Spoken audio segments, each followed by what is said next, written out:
July 11th, 2010. So the internet is proposing problems to life.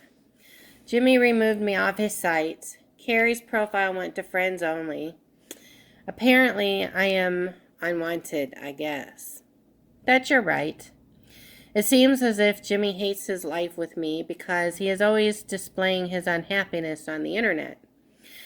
And yes, I'm putting it on in this book because it's part of my life. Well, I thought it would be nice to watch my kids from a distance. Carrie, you can't even see she is mine. I see no part of me in her. And Jimmy, I see a lot of myself in him and a lot of his dad too. Ryan, I do not know enough to say. But looking back, now I can see Carrie has a lot of Keith in her, even the way she looks. You have his facial features. But I am thankful still, at least to know where you are. To know that you are safe and happy, strong-willed and smart and well taken care of.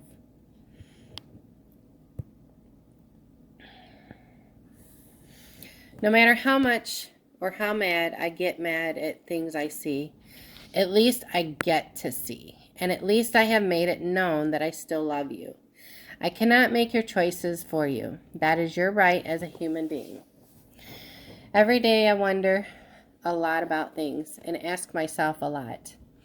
One day, I ask myself a lot of questions, but I know that one day you also will do the same thing. You will sit back and think and wonder and even find your own regrets in your own lives because everyone has them.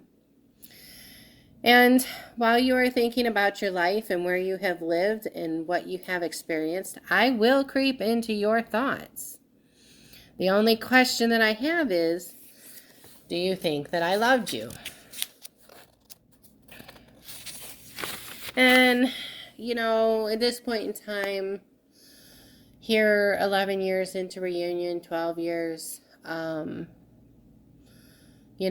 know that love is not part of this anymore because you guys could honestly care less. Even though to me it's very important to the things that I try to show you. But you guys don't care. And, it's because to me, to you, I'm a stranger. I get it. I have to face that facts. But still, I'm going to continue being me.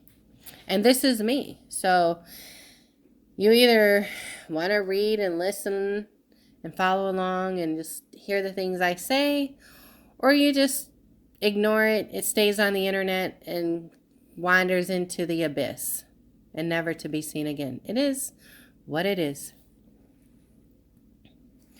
It matters not to me anymore if you forgive me. At the ages that you are now, I am actually proud of you for focusing on your futures. I would rather see you with goals and direction because there's many sides to life, and there are many sides to life. There are many roads. There's high roads, low roads, and at least you guys took a responsible route. So for that, I'm proud of you guys. I personally have become bitter about life, and I'm in a state of resistance. This was back in 2010. The bitterness that resides comes from the life that I lived during the course of my previous marriage. It comes from my life with your sperm donor and from my mother. And no matter what it is thought from those who were not there living with me, it created who I have become. This whole year has gone by, and I have worried a lot the whole time about what Jimmy thinks of me. Am I being good, etc. Even so, earlier this past week, I went for a stroll with Jimmy, and after having a huge argument with the ex, I asked Jimmy how I could change for him, or what he thinks I need to change, excuse me. Irregardless of life, he really wanted to say something different. Because I could tell by the way he choked his words.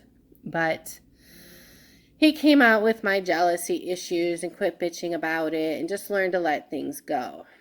Okay, that's understandable, but not what I was referring to.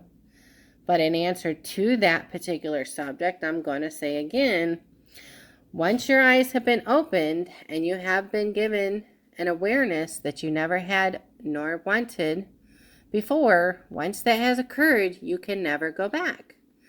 Once your eyes are open, they are open permanently. However, on a second notion, I realized something else after I asked Jimmy what he felt I could change, and that is, all I can do is be who I know to be. There are no right or wrong answers. I am only a small significance to who you will become.